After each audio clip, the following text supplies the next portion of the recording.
Assalamualaikum warahmatullahi wabarakatuh. Pemirsa saudaraku setanah air, semoga kalian semua tetap sehat dan dimudahkan segala urusannya, amin. Kami tim Harimau Tidur Story mengucapkan selamat datang bagi yang sudah subscribe dan setia mendukung channel Harimau Tidur Story. Kami doakan semoga kalian semua bahagia dunia dan akhirat. Amin.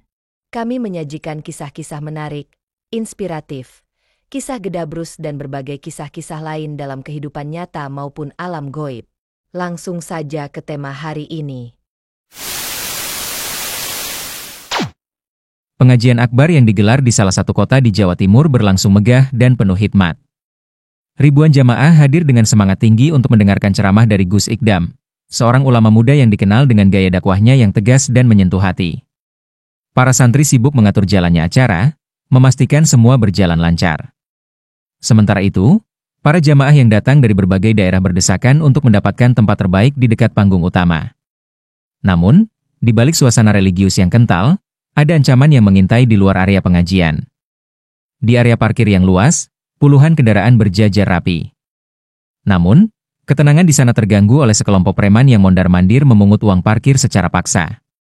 Mereka memasang tarif yang tidak masuk akal, bahkan mengancam mereka yang menolak membayar lebih. Beberapa jamaah yang tidak mau berurusan dengan mereka akhirnya terpaksa mengeluarkan uang demi menghindari masalah. Kejadian ini membuat suasana di luar area pengajian menjadi tegang. Seorang santri yang bertugas sebagai panitia mulai gelisah saat mendengar keluhan dari jamaah. Ia pun berinisiatif mengawasi situasi di area parkir. Dari kejauhan, ia melihat seorang ibu yang baru saja turun dari mobil dicegat oleh preman bertubuh kekar. Si preman memaksa ibu itu untuk membayar 2 kali lipat dari tarif biasa. Sang ibu terlihat panik, tetapi tidak berdaya melawan intimidasi mereka. Tak tega melihat kejadian tersebut, santri itu segera melaporkan kejadian ini kepada rekan-rekannya. Mereka berdiskusi sebentar sebelum memutuskan untuk memberitahu Gus Ikdam. Mereka tahu, jika tidak segera ditindak, ulah para preman ini bisa semakin meresahkan dan mencoreng acara pengajian yang seharusnya menjadi ajang ibadah dan mendekatkan diri kepada Allah. Dengan langkah cepat, santri itu bergegas menuju panggung utama. Saat laporan tentang aksi premanisme sampai ke telinga Gus Ikdam, raut wajahnya yang semula tenang berubah serius. Ia bukan hanya seorang pendakwah, tetapi juga seorang pemimpin yang tak bisa tinggal dia melihat ketidakadilan. Dengan penuh keyakinan, ia memutuskan untuk turun tangan sendiri. Para santri dan jamaah yang melihat perubahan ekspresi Gus Ikdam mulai berbisik-bisik. Mereka tahu, sesuatu yang besar akan terjadi malam itu. Di tengah kehusyukan pengajian, seorang bapak parubaya dengan wajah cemas berjalan tergesa-gesa menuju panitia.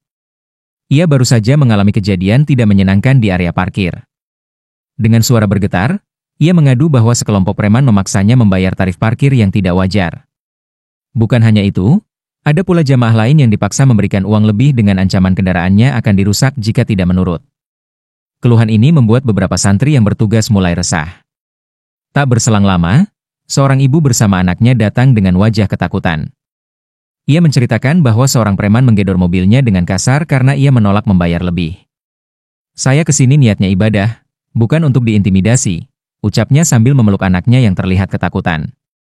Beberapa jamaah lain yang mendengar keluhan tersebut mulai membicarakan kejadian ini dengan nada geram. Keadaan semakin panas karena jumlah korban pemalakan terus bertambah. Seorang santri yang bertugas sebagai panitia mencoba meminta bantuan keamanan setempat, tetapi para preman justru semakin berani. Mereka menganggap bahwa tak ada yang bisa menandingi kekuatan mereka di tempat itu. Salah satu preman dengan tubuh besar bahkan dengan santai merokok di dekat gerbang parkir sambil melirik tajam ke arah jamaah yang keluar masuk. Para santri yang menyaksikan kejadian ini semakin tidak tenang, tetapi mereka tahu bahwa mereka tidak bisa bertindak gegabah. Akhirnya, setelah mendengar banyak keluhan dari para jamaah, seorang santri senior memberanikan diri untuk melaporkan kejadian ini langsung kepada Gus Ikdam. Dengan napas sedikit tersengal, ia menceritakan secara rinci apa yang terjadi di area parkir. Gus Ikdam yang sedari tadi duduk di kursi panggung utama langsung mengangkat wajahnya. Mata tajamnya menunjukkan bahwa ia tak bisa tinggal diam. Para santri yang berada di sekitarnya langsung merasakan perubahan suasana. Gus Ikdam menutup kitabnya perlahan, lalu berdiri dengan tenang. "Kalau mereka berani berbuat sewenang-wenang di acara pengajian, mereka harus kita hadapi," ucapnya dengan suara tegas. Para santri yang mendengar itu saling berpandangan. Beberapa di antara mereka mencoba mencegah, tetapi Gus Ikdam hanya tersenyum tipis. Dengan langkah mantap, ia mulai berjalan menuju area parkir. Para santri dan jamaah yang penasaran segera mengikutinya. Malam yang awalnya tenang kini berubah menjadi penuh ketegangan. Dengan langkah mantap, Gus Ikdam berjalan menuju area parkir, diikuti oleh para santri dan beberapa jamaah yang penasaran. Wajahnya tetap tenang, tetapi sorot matanya tajam. Para santri yang mengenalnya dengan baik tahu bahwa Gus Ikdam bukan tipe ulama yang hanya diam ketika melihat ketidakadilan. Ia selalu mengajarkan kepada murid-muridnya bahwa Islam adalah agama yang membela kebenaran dan tidak membiarkan kezaliman merajalela. Setibanya di area parkir, Gus Ikdam langsung melihat beberapa preman sedang memaksa seorang bapak tua untuk membayar lebih. Bapak itu tampak ketakutan, sementara preman bertubuh besar dengan lengan bertato berdiri dengan angkuh, merokok sembari menagih uang dengan nada kasar. "Kalau nggak mau bayar lebih, mobilmu bisa baret nanti," ancamnya dengan suara berat. Gus Ikdam memperhatikan situasi ini dengan seksama sebelum akhirnya melangkah lebih dekat. Para preman tidak langsung menyadari kehadiran Gus Ikdam hingga ia berdiri hanya beberapa langkah dari mereka. Dengan suara tenang tetapi penuh wibawa, ia berkata, "Apa yang kalian lakukan ini bukan hanya merugikan orang lain, tapi juga mendatangkan dosa besar." Preman yang tadi berbicara langsung menoleh dengan dahi berkerut, merasa tidak suka ditegur. "Loh, ini siapa sok-sokan ngatur?" ucapnya sambil menyeringai, melihat penampilan Gus Ikdam yang berkopiah dan mengenakan gamis putih. Jamaah yang melihat kejadian itu mulai berkumpul di sekitar mereka. Beberapa orang mulai membisikkan nama Gus Ikdam, membuat sebagian preman menyadari bahwa pria yang berdiri di hadapan mereka bukanlah orang sembarangan. Namun, preman yang berbadan besar itu tampaknya belum mengenali siapa lawannya.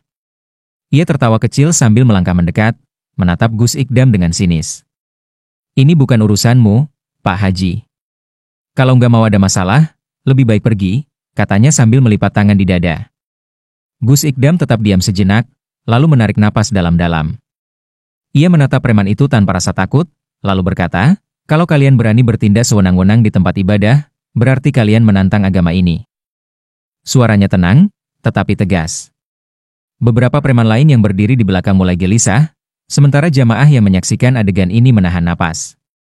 Dalam hati mereka bertanya-tanya, apa yang akan terjadi selanjutnya? Suasana di area parkir semakin tegang. Para jamaah yang melihat kejadian ini mulai berkerumun, sementara beberapa santri berdiri di belakang Gus Ikdam dengan perasaan waspada. Preman bertubuh besar yang tadi berbicara mulai melangkah mendekat, menatap Gus Ikdam dengan tatapan menantang. "Kami di sini cari makan, bukan cari masalah. Jadi kalau nggak suka, silakan pergi," ucapnya dengan nada kasar, berusaha menunjukkan dominasinya. Gus Ikdam tidak mundur sedikit pun. Ia justru menatap preman itu dengan tenang, seolah tidak terpengaruh oleh ancaman yang dilontarkan. "Mencari rezeki itu harus halal, bukan dengan cara memalak dan menindas orang lain," balasnya. Kata-kata itu membuat beberapa preman lain saling berpandangan, sementara sebagian jamaah mulai berani bersuara, mengungkapkan kekesalan mereka terhadap aksi pemalakan yang terjadi. Melihat Gus Ikdam tetap berdiri tegap, preman itu semakin geram. Ia melangkah lebih dekat dan menunjuk wajah Gus Ikdam dengan jari telunjuknya. "Saya nggak peduli siapa kamu. Kalau berani ikut campur, siap-siap kena akibatnya," gertaknya. Beberapa anak buahnya mulai bersorak, mendukung pemimpin mereka. Namun, bukannya takut, Gus Ikdam justru tersenyum tipis. "Kalau kau pikir aku akan mundur karena ancamanmu, kau salah besar," ucapnya dengan nada datar, tetapi penuh wibawa. Kerumunan semakin ramai. Beberapa jamaah mulai merekam kejadian ini dengan ponsel mereka, sementara para santri bersiap jika terjadi sesuatu yang tidak diinginkan. Preman bertato yang sejak tadi berbicara semakin kehilangan kesabaran. Ia merasa diremehkan dan dihina di depan banyak orang. Dengan emosi yang memuncak, ia akhirnya berkata, "Kalau memang berani, kita selesaikan ini sekarang," sambil melangkah ke tengah area parkir, mengisyaratkan sebuah tantangan. Gus Ikdam menatapnya dengan tajam. Ia tahu, ini bukan hanya sekadar adu fisik, tetapi pertarungan antara kebenaran dan kesewenang-wenangan. Dengan tenang, ia menjawab, "Kalau kau ingin menyelesaikan dengan cara itu, aku siap. Tapi ingat, setelah ini, jangan pernah ganggu jamaah lagi." Kata-kata itu membuat suasana semakin mencekam. Semua mata kini tertuju pada Gus Ikdam dan preman itu, menunggu apa yang akan terjadi selanjutnya. Preman bertubuh besar itu menyeringai penuh percaya diri. Ia merasa yakin bahwa Gus Ikdam hanyalah seorang ulama yang tidak memiliki keahlian dalam bertarung. Dengan tubuh kekarnya, ia melangkah ke tengah lapangan parkir, menggerak-gerakkan lehernya ke kiri dan kanan, bersiap untuk duel. "Ayo sini, Pak Haji. Kita selesaikan malam ini," teriaknya dengan nada menantang, sementara anak buahnya bersorak mendukung. Gus Ikdam tetap tenang. Ia melangkah ke depan, melepaskan sorbannya, dan menyerahkannya kepada salah satu santri yang berdiri di belakangnya. Tatapannya lurus ke arah lawannya, tanpa sedikit pun menunjukkan rasa takut. Para jamaah yang menyaksikan mulai berdebar-debar, tidak menyangka bahwa seorang ulama akan menerima tantangan fisik seperti ini. Namun, mereka yang mengenal Gus Ikdam tahu bahwa ia bukan hanya seorang pendakwah, tetapi juga seseorang yang memiliki ketangguhan luar biasa. "Pertarungan ini bukan sekadar soal fisik," ucap Gus Ikdam dengan suara lantang. "Ini tentang kebenaran melawan kesewenang-wenangan. Jika kau menang, aku akan pergi dan tak akan mencampuri urusanmu. Tapi jika aku yang menang, kau dan anak buahmu harus berjanji tidak akan pernah lagi memalak jamaah di tempat ibadah." Kata-katanya membuat suasana semakin mencekam. Jamaah yang menyaksikan semakin bersemangat, sementara beberapa santri berdoa dalam hati agar guru mereka diberikan perlindungan oleh Allah. Preman itu tertawa sinis, merasa diremehkan. "Jangan banyak bicara. Aku akan membuatmu menyesal karena berani menantangku," ucapnya sambil mengepalkan tangan. Ia maju dengan langkah lebar, siap melancarkan serangan.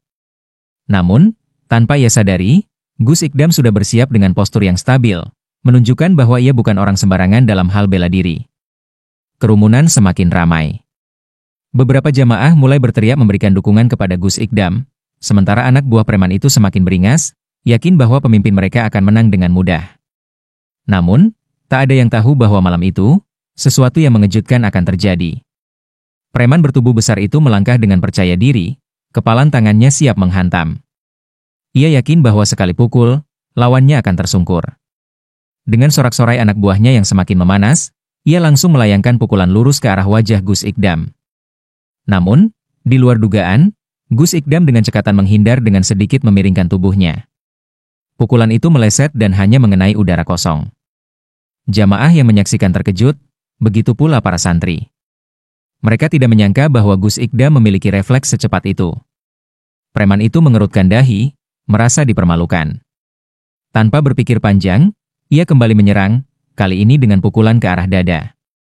Namun, lagi-lagi Gus Ikdam menghindar dengan gerakan lincah, lalu dengan cepat menepuk pergelangan tangan lawannya, membuat pukulannya melenceng ke samping. Para penonton mulai berseru kagum. "Masya Allah, Gus Ikdam gesit sekali," bisik seorang jamaah. Preman itu semakin frustasi. Wajahnya memerah karena malu di depan anak buahnya. Ia mengerahkan seluruh kekuatannya, menyerang dengan brutal, tetapi Gus Ikdam tetap mampu menghindar dengan tenang. Setiap serangan preman itu tidak pernah mengenai sasaran, sementara Gus Ikdam tetap berdiri kokoh tanpa menunjukkan sedikit pun rasa takut. Di sela duel itu, Gus Ikdam akhirnya angkat bicara. "Kekuatan bukan hanya soal otot, tetapi juga tentang pengendalian diri. Kau hanya mengandalkan emosi dan kekerasan, itulah sebabnya kau mudah dikalahkan," ucapnya. Preman itu semakin geram, tetapi sebelum ia bisa melancarkan serangan lagi, Gus Ikdam dengan cepat menggerakkan tangannya, menepuk bahu lawannya dengan teknik khusus yang membuat preman itu tiba-tiba kehilangan keseimbangan dan jatuh terduduk. Kerumunan langsung bersorak. Para jamaah dan santri bertepuk tangan, sementara anak buah preman itu terdiam, tidak percaya dengan apa yang mereka lihat. Preman bertubuh besar itu mengangkat wajahnya, menatap Gus Ikdam dengan mata penuh keterkejutan. Ia baru menyadari bahwa lawannya bukanlah orang sembarangan. Preman bertubuh besar itu masih terduduk di tanah, matanya membelalak penuh keterkejutan. Ia tidak menyangka bahwa seorang ulama bisa mengalahkannya tanpa sekalipun melayangkan pukulan. Selama ini, ia selalu menang dalam setiap perkelahian, tetapi kali ini berbeda. Lawannya tidak hanya lebih cepat dan lebih tenang, tetapi juga memiliki pengendalian diri yang luar biasa. Ia merasakan gengsinya hancur di depan anak buahnya. Kerumunan jamaah dan santri bersorak kegirangan, sementara anak buah preman itu saling berpandangan, tidak percaya dengan apa yang baru saja terjadi. Salah satu dari mereka mencoba membantu pemimpin mereka berdiri, tetapi preman itu menepis tangannya dengan kasar. Wajahnya penuh amarah dan rasa malu. Ia menatap Gus Ikdam dengan mata membara, tetapi di dalam hatinya, ia tahu bahwa dirinya sudah kalah. Gus Ikdam tetap berdiri tegap, wajahnya tidak menunjukkan kesombongan sedikit pun. Ia justru menatap lawannya dengan penuh wibawa. "Sudah cukup, Tanyanya dengan nada tenang. Aku tidak ingin melukai siapapun, tetapi aku juga tidak akan membiarkan ketidakadilan terjadi di tempat ibadah. Kau dan anak buahmu harus berhenti memalak jamaah. Kata-katanya bukan hanya perintah, tetapi juga sebuah peringatan. Preman itu terdiam. Ia merasa marah, tetapi juga tak mampu membantah. Ia menoleh ke anak buahnya, yang kini tampak ragu dan ketakutan. Jika tadi mereka begitu percaya diri, kini mereka sadar bahwa mereka tidak berdaya menghadapi seseorang seperti Gus Ikdam. Akhirnya, dengan berat hati, preman itu mengangguk pelan. Baik, kami akan pergi, ucapnya dengan suara serak. Jamaah yang menyaksikan langsung bersorak gembira. Beberapa orang mengucapkan takbir, sementara santri-santri tersenyum bangga melihat guru mereka berhasil menegakkan keadilan tanpa perlu kekerasan yang berlebihan. Preman dan anak buahnya perlahan pergi meninggalkan area parkir, sementara Gus Ikdam tetap berdiri, mengawasi mereka hingga hilang dari pandangan. Malam itu, keadilan telah ditegakkan di pengajian akbar, dan nama Gus Ikdam semakin dihormati oleh para jamaah. Setelah para preman meninggalkan area parkir, suasana pengajian kembali kondusif. Jamaah yang semula tegang kini bernapas lega. Beberapa orang saling berbisik kagum, sementara santri-santri masih takjub dengan keberanian dan ketenangan Gus Ikdam dalam menghadapi situasi yang menegangkan tadi. Tak sedikit dari mereka yang tersenyum bangga, merasa terinspirasi oleh tindakan guru mereka. Seorang bapak tua yang sebelumnya hampir dipalak mendekati Gus Ikdam dengan mata berkaca-kaca. Terima kasih, Gus, karena sudah membela kami. Kalau bukan karena panjenengan, mungkin kami masih terus diperas oleh orang-orang itu, ucapnya dengan suara bergetar. Gus Ikdam tersenyum lembut dan menepuk bahu bapak itu dengan penuh kebijaksanaan. Jangan berterima kasih padaku, Pak. Semua ini atas izin Allah. Yang penting, kita harus selalu berani melawan ketidakadilan, sekecil apapun. Panitia pengajian yang sebelumnya sibuk menenangkan jamaah kini mulai mengatur ulang jalannya acara. Seorang santri senior naik ke atas panggung dan mengumumkan bahwa pengajian akan segera dilanjutkan.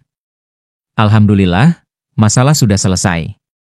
Mari kita kembali mendengarkan tausiah dari guru kita, Gus Ikdam, serunya.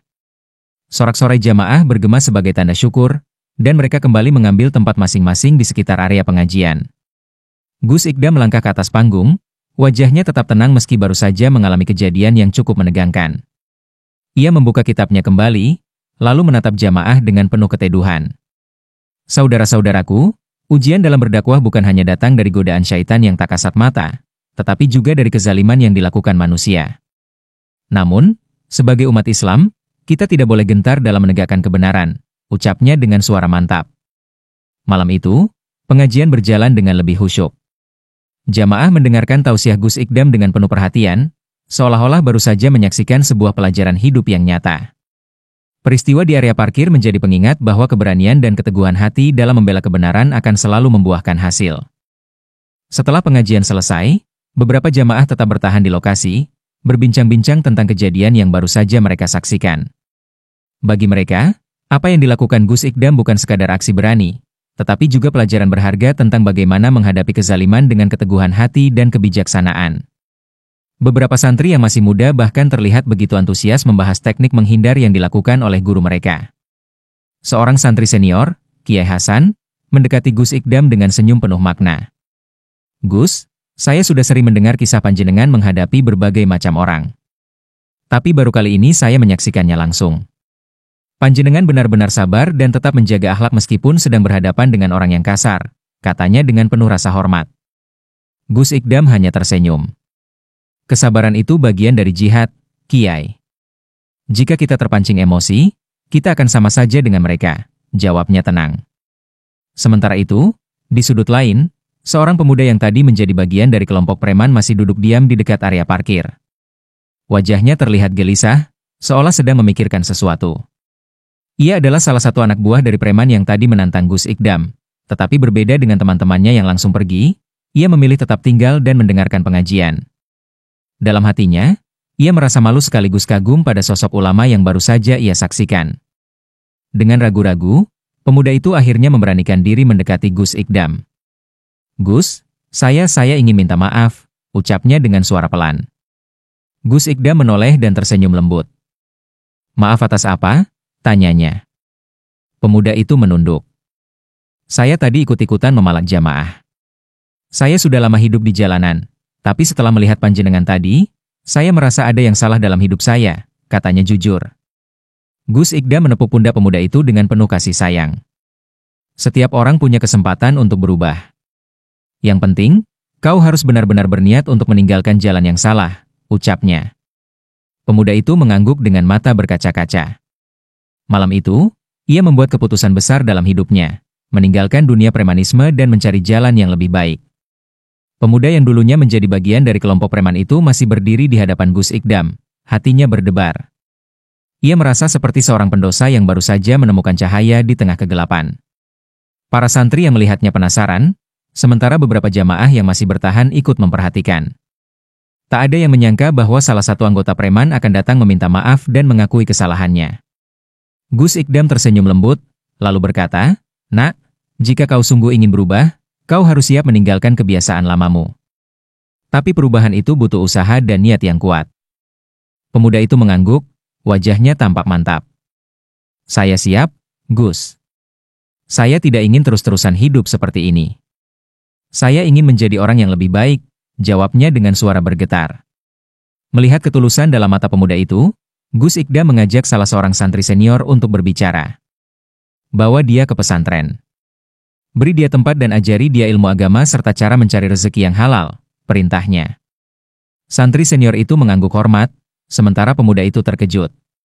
"Gus, saya tidak menyangka panjenengan akan menerima saya," ucapnya lirih. Air mata mulai menggenang di sudut matanya.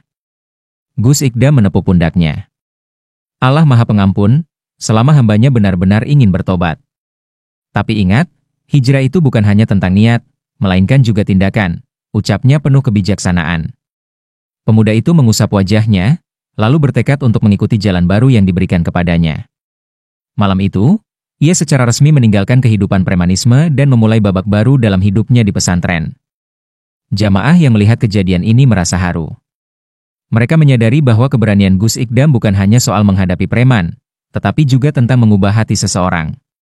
Malam itu bukan hanya tentang menegakkan keadilan, tetapi juga tentang memberikan kesempatan kedua bagi mereka yang ingin kembali ke jalan yang benar.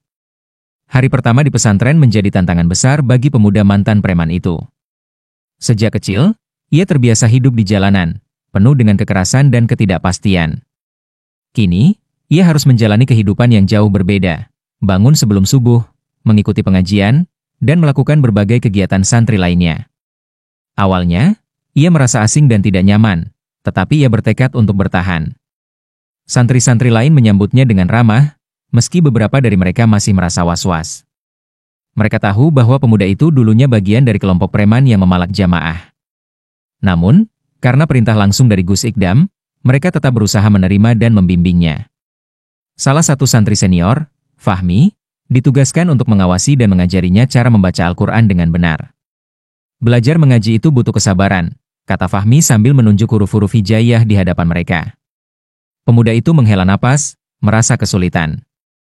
"Dulu aku hanya bisa membaca tanda-tanda di jalan dan tulisan di bungkus rokok, sekarang harus menghafal ini semua," gumamnya. Fahmi tertawa kecil. "Semuanya dimulai dari nol. Jangan menyerah, bro. Ingat kenapa kamu ada di sini." Kata-kata itu sedikit menyemangatinya.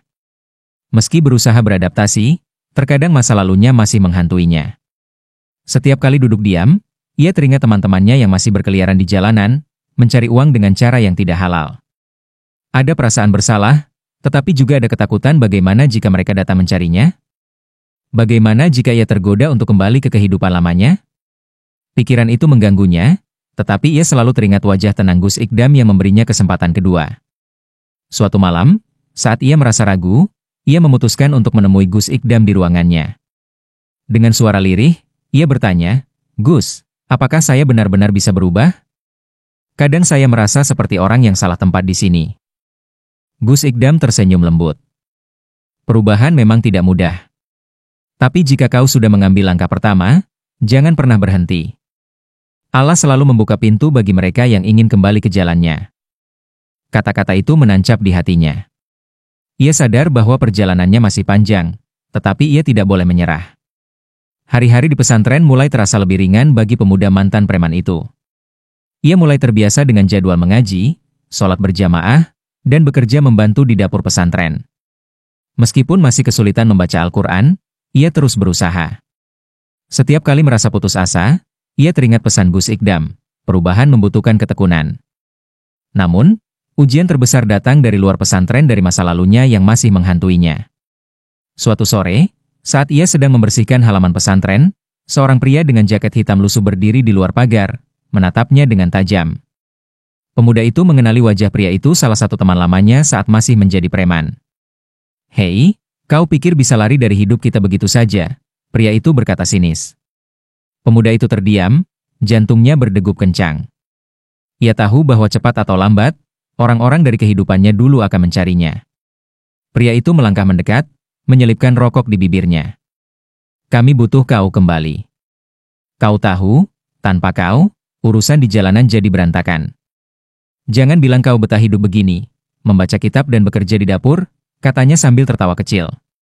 Pemuda itu menatap ke dalam pesantren, melihat santri-santri lain yang sedang mengaji dengan tenang. Ada perasaan bimbang dalam hatinya. "Aku sudah selesai dengan kehidupan itu," jawabnya akhirnya, meski suaranya sedikit gemetar. Pria itu mendengus. "Jangan sok suci. Kau bisa berubah, tapi dunia di luar sini tidak akan berubah. Cepat atau lambat, kau akan kembali," katanya sebelum berbalik pergi. Kata-kata itu seperti racun yang meresap dalam pikirannya. Ia tahu bahwa hidup di pesantren tidak semudah yang ia bayangkan, tetapi apakah ia benar-benar sanggup meninggalkan masa lalunya sepenuhnya? Malam itu, ia duduk termenung di masjid, merenungkan pertemuan tadi. Ia merasa gelisah, seolah sedang berdiri di persimpangan jalan. Tiba-tiba, Gus Ikdam datang dan duduk di sampingnya. "Hati sedang resah?" tanya Gus Ikdam dengan nada lembut. Pemuda itu mengangguk. "Mereka datang mencariku, Gus. Aku takut jika aku tergoda untuk kembali." Gus Ikdam tersenyum bijak. "Godaan selalu ada, nak. Tapi ingat, kau bukan lagi orang yang sama seperti dulu. Kuncinya adalah istiqomah tetap teguh pada jalan yang benar, meskipun sulit." Kata-kata itu sedikit menenangkan hatinya. Ia sadar bahwa perjalanannya belum selesai, tetapi ia tak ingin menyerah begitu saja. Setelah pertemuannya dengan teman lamanya, hati pemuda itu masih dipenuhi kegelisahan. Ia mulai merasa tidak tenang, seolah ada dua kekuatan yang saling tarik-menarik dalam dirinya. Setiap kali ia duduk di depan mushaf, pikirannya melayang ke kehidupan lamanya ke jalanan, ke kebebasan yang dulu ia nikmati tanpa aturan. Namun, di saat yang sama, ia juga merasakan ketenangan di pesantren, sesuatu yang tak pernah ia dapatkan sebelumnya. Pada suatu malam, setelah sholat Isya, seorang santri memberitahu bahwa ada seseorang yang ingin menemuinya di luar pagar pesantren. Dengan ragu-ragu, ia melangkah ke sana dan melihat dua orang temannya dari dunia lama. Salah satu dari mereka menyodorkan sebuah amplop tebal berisi uang. "Ini bagianmu. Kau tinggal kembali, dan semuanya akan seperti dulu lagi," kata pria itu dengan suara menggoda. Pemuda itu menatap amplop itu lama. Dulu, ia pasti akan mengambilnya tanpa pikir panjang. Tapi kini, hatinya berontak. Ia ingat bagaimana Gus Ikdam mengajarkannya bahwa rezeki yang halal lebih berkah, meski sedikit. Dengan tangan gemetar, ia mendorong amplop itu kembali ke pria tersebut. "Maaf, aku sudah memilih jalan lain," katanya tegas. Kedua pria itu saling berpandangan sebelum tertawa sinis. "Kita lihat sampai kapan kau bisa bertahan," ujar salah satunya sebelum pergi. Malam itu, ia duduk di serambi masjid dengan hati yang masih berdebar. Keputusan yang ia ambil terasa begitu berat, tetapi ia tahu bahwa ia sudah memilih jalan yang benar. Tiba-tiba, Gus Ikdam datang dan duduk di sampingnya. "Kau sudah melewati ujian besar hari ini," kata sang ulama sambil tersenyum. Pemuda itu menunduk. "Tapi aku masih takut, Gus." "Bagaimana jika aku tidak cukup kuat?"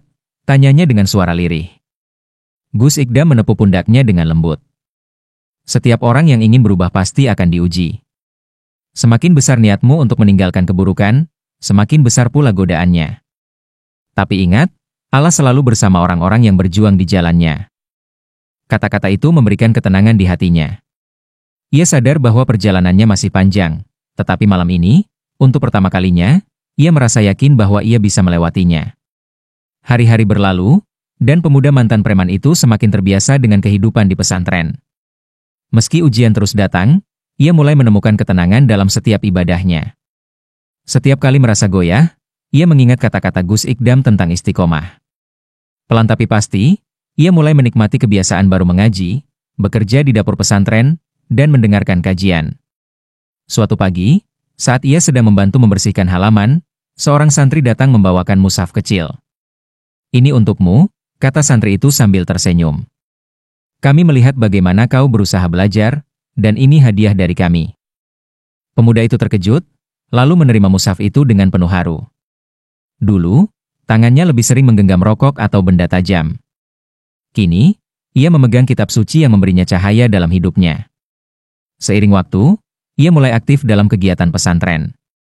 Ia belajar membaca Al-Quran dengan lebih lancar, bahkan mulai memahami makna di balik ayat-ayatnya. Setiap malam, ia mengulang hafalan yang diberikan oleh santri senior, sesuatu yang tak pernah ia bayangkan akan ia lakukan sebelumnya. Santri-santri lain yang dulu ragu kepadanya kini mulai menerima dan menganggapnya sebagai saudara. Namun, yang paling membanggakan adalah saat Gus Ikdam memanggilnya secara khusus ke ruangannya. "Aku melihat perubahan besar dalam dirimu," ujar Gus Ikdam dengan senyum bangga. Pemuda itu menunduk, merasa malu. "Semua ini karena bimbingan panjenengan, Gus," jawabnya. Namun, Gus Ikdam menggeleng. "Tidak, ini karena hatimu sendiri yang memilih jalan yang benar. Aku hanya membantumu menemukannya." Malam itu, ia duduk di serambi masjid, memandang langit yang dipenuhi bintang. Untuk pertama kalinya dalam hidupnya, ia merasa benar-benar damai. Ia menyadari bahwa meskipun jalan menuju kebaikan penuh dengan rintangan, selalu ada cahaya di ujungnya. Dan kini, ia telah menemukannya. Beberapa bulan telah berlalu sejak pemuda itu memutuskan untuk tinggal di pesantren. Perubahan dalam dirinya semakin terlihat. Ia yang dulu kasar dan penuh amarah, kini lebih tenang dan bijaksana. Ia yang dulu hidup tanpa arah, kini memiliki tujuan yang jelas. Setiap hari, ia semakin mencintai ilmu agama, dan yang lebih penting, ia merasa lebih dekat dengan Allah. Suatu hari, Gus Ikdam memanggilnya ke ruangannya. "Aku ingin kau membantu santri-santri baru yang datang ke sini," kata Gus Ikdam. Pemuda itu terkejut. "Saya? Tapi saya masih belajar, Gus," jawabnya dengan ragu. Gus Ikdam tersenyum. "Justru karena kau pernah berada di posisi mereka, kau bisa lebih memahami apa yang mereka rasakan. Kau adalah bukti bahwa siapapun bisa berubah jika memiliki niat yang kuat." Kata-kata itu menggetarkan hatinya. Beberapa minggu kemudian, ia resmi diberikan tanggung jawab untuk membimbing santri-santri baru, terutama mereka yang memiliki latar belakang sulit seperti dirinya. Ia mengajarkan mereka dengan sabar, membagikan kisah hidupnya sebagai motivasi, dan selalu mengingatkan mereka bahwa tidak ada kata terlambat untuk berubah. Beberapa santri bahkan mulai menganggapnya sebagai kakak sendiri. Namun, ujian terakhir datang ketika salah satu teman lamanya dari dunia preman datang lagi, kali ini bukan untuk menggodanya kembali, melainkan untuk meminta bantuan. "Aku ingin keluar dari kehidupan ini, tapi aku tidak tahu caranya," kata pria itu dengan suara penuh keputusasaan. Pemuda itu tersenyum dan menepuk pundaknya. "Aku dulu juga berpikir seperti itu. Tapi kalau kau benar-benar ingin berubah, aku akan membantumu." Malam itu, ia duduk di serambi masjid, merenungkan perjalanan panjang yang telah ia lalui. Dari seorang preman jalanan hingga menjadi santri yang membantu orang lain menemukan jalan yang benar. Ia sadar bahwa ini bukan akhir, melainkan awal dari kehidupan barunya. Dengan hati yang mantap, ia bersumpah untuk terus berjuang di jalan kebaikan, seperti yang telah diajarkan oleh Gus Ikdam.